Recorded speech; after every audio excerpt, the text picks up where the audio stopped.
Colin Morgan. Colin,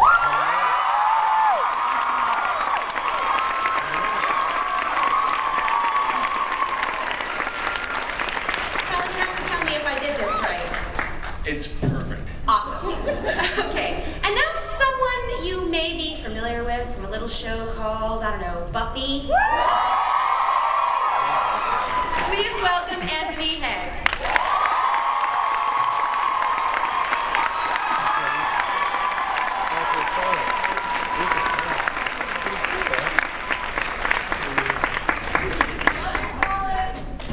They love you.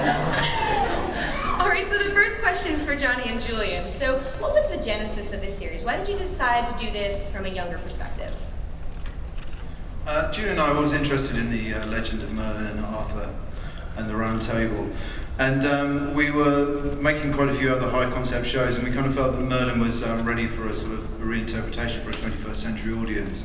And I guess we were talking to quite a few writers, and Jake was a writer that we were working with at the time, and we just talked about why don't we roll back the clock, so let's see Merlin as a young magician in a time where magic was banned. And so that was sort of the first idea, wasn't it? We just started talking about a young Merlin. And just as we started playing around with that idea, then we thought, well, why don't we bring in Arthur, why don't we bring in Morgana, why don't we bring in all of those characters from the legend, but sort of roll back time. So let's sort of recreate these characters sort of before they were famous and subvert those expectations so that, you know, King Arthur is Prince Arthur, and instead of being this sort of, you know, the person of legend, he's a bit of an idiot. And then we, you know, wanted to play around with, you know, that obviously, you know, our memories of Merlin are this guy with a tall hat and a long beard. And we thought, well, you know, let's make him younger and let's make him sort of just a sort of a teenager coping with being a teenager, but also realising that he has this extraordinary destiny. So that was our starting point, wasn't it? Yeah, I think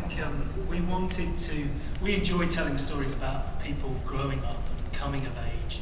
And for us, it was more interesting to see Merlin as a young innocent who develops these powers and has to cope with this huge destiny, and to see Arthur as a bit of an idiot, to be honest, as Johnny said, a braggart and a bully who has to learn to be a great king.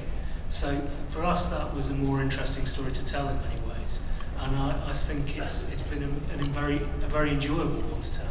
It's also very fun just playing around with subverting the expectations of all the Arthurian legends. So beginning the story of the Lady in the Lake, the story of Excalibur, introducing Lancelot, you know, in surprising ways. Again, that to us felt like really exciting.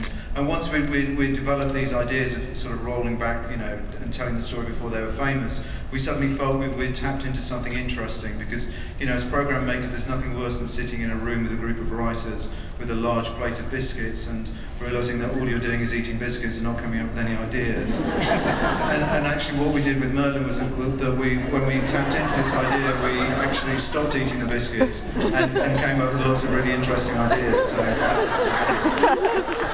it's not true, we still eat a lot of biscuits. Okay, so the show is airing in 180 countries. That's insane. So what's been the highlight of the experience for all of you? I think for us it's seeing it in Japanese and Chinese, which is very entertaining. Not enough biscuits as well. No, speaking seriously, I'm sure we'd all say this, it's incredibly refreshing to make a programme that's watched by so many people. It's a real privilege, and it rarely happens. And to come to places like this where everyone is so passionate about television and what they're watching is incredibly refreshing and, you know, fantastic. And I think that our aim with Merlin was always, that Julie and I, when we create TV programmes, is that we don't make them just for a British audience. We hope that they will work truly and be, you know, an international and work, you know, throughout the world. And the fact that it's sold to 180 territories was a huge thrill for us, because obviously, you know, we worked on the show for 3 years before it actually screened. And there was this terrible moment at the press screening where we'd been in this complete kind of production bubble of making the show, and Julie and I were standing backstage at the IMAX at Waterloo, which is this massive, massive screen. It was completely sold out, and Julian and I turned to each other and went, just, God, please like this show, because it's either going to be really good or we're just going to fail spectacularly. And fortunately everybody liked it, so we were hugely relieved. And what about you two? Definitely the Japanese sub doubled over has been a bit of a highlight. Generally, the language ones is unbelievable, and also the international response that we're getting is fantastic. You're getting letters from all over the world, and it shows that the program is working, that it is touching, I guess, the hearts and the humour of so many different nations. So it's exciting, and to be here for the first time is amazing. So thanks for being here.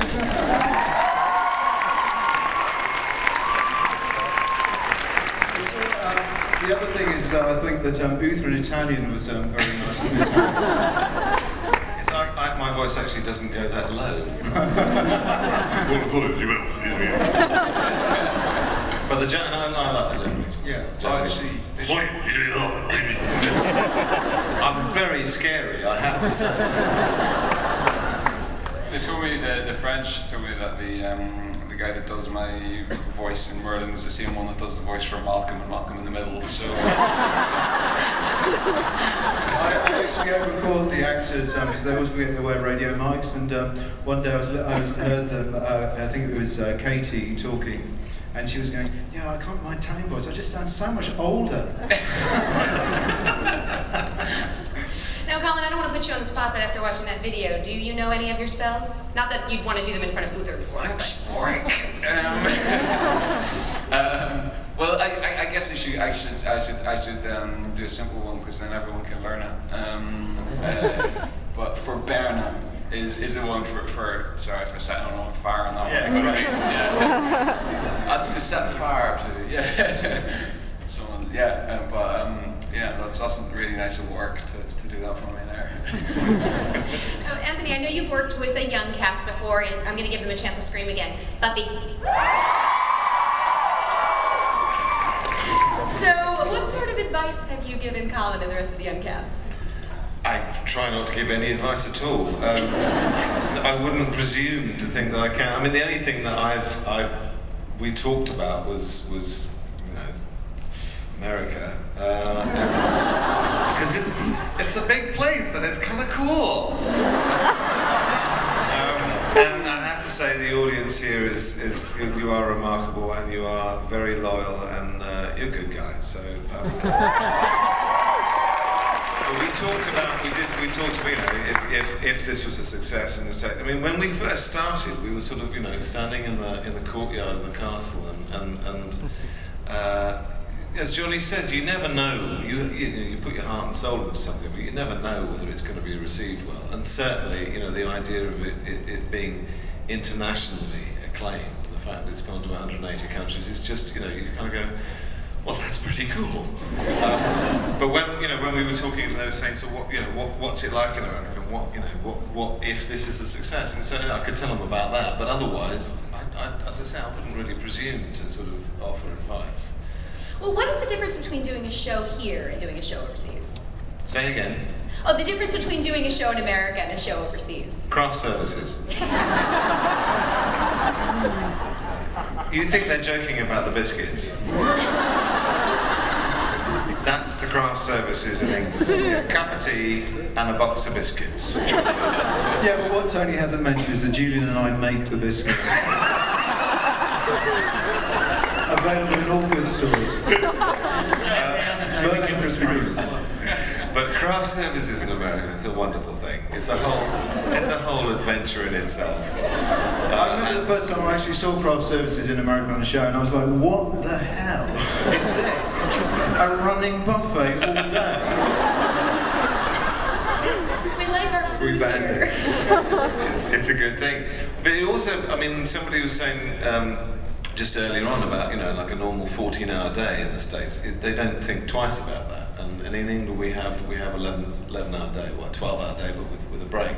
And we don't go beyond that because overtime is just like a bad thing. But in America, I remember Buffy, the worst, I actually wasn't on that day, but in the first season they did actually do a 21-hour day. Oh yeah, and I think that goes into platinum times isn't it? It was yes, it was in the lair, right in the first season, and it went right the way through Friday into Saturday and nearly into Sunday. It was amazing. I wasn't there. Well, the Twitterverse will stab me in the eye with a pen if I don't ask about the romance. So I have to ask about the romance in the series. Any little hints you can drop for season 3? You gonna get a normal girlfriend? I hope so. It seems like any body that comes into Merlin's life and that means something to him that he loves is killed off. Life's hard. It's true. You want to see me happy? I'm going to introduce you to a good troll. Yeah. I hear they're good kissers. I didn't see the scene we cut out. I saw the original, but I went on about too long, didn't I? Your choice. That shoot day, Tony, didn't that shoot day go to 21 hours?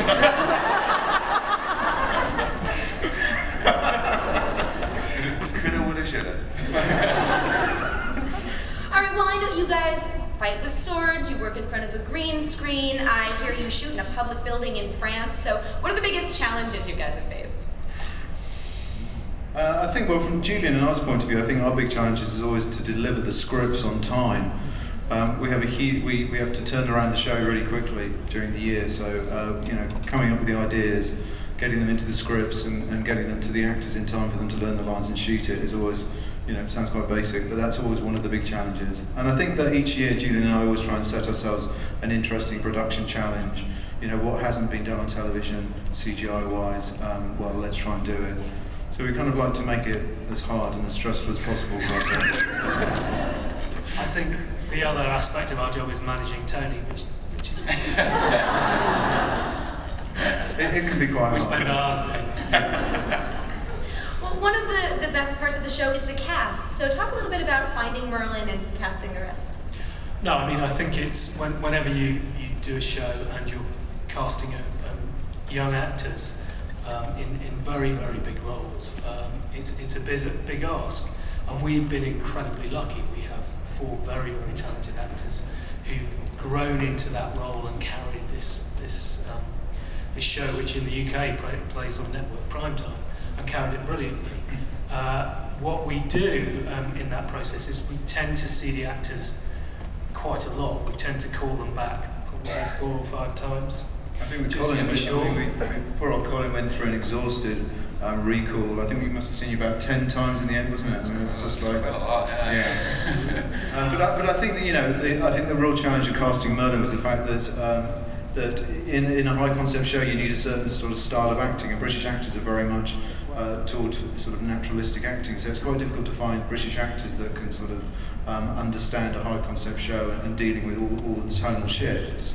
So I think that's always interesting, and I think the part of Merlin and the part of Arthur were really difficult parts because you're looking for actors that have a huge playing range, that they can deal with big strong emotion, and also that you want actors that can deal with comedy, and also the other difficult thing is you want actors that can work with props, which is always kind of quite a challenging one. But I mean, I think that the extraordinary thing about Colin and Bradley is that they not only they're extraordinary actors, but they have a great sense of comedy as well. And the one thing that you can never sort of really gauge when you meet those actors is whether or not they're going to have a good on-screen chemistry. And I think what's been great for Julian and I to watch as the show's evolved is that they have a great on-screen chemistry, which we've been able to write more and more for and have more fun with the dynamic between Merlin and Arthur. You never actually know about that. However sure you are about casting someone, whether that chemistry clicks with their fellow actor is not something you ever really know. You're just lucky or you're not. And in this case, we've been very lucky. And I think the other tricky thing about casting younger cast is also likability. I mean, to us, Julian and I really stressed when we were casting it because obviously the character of Merlin's got to be really likeable. You've got to find an actor that an audience really relates to and really like and want to come back to each week.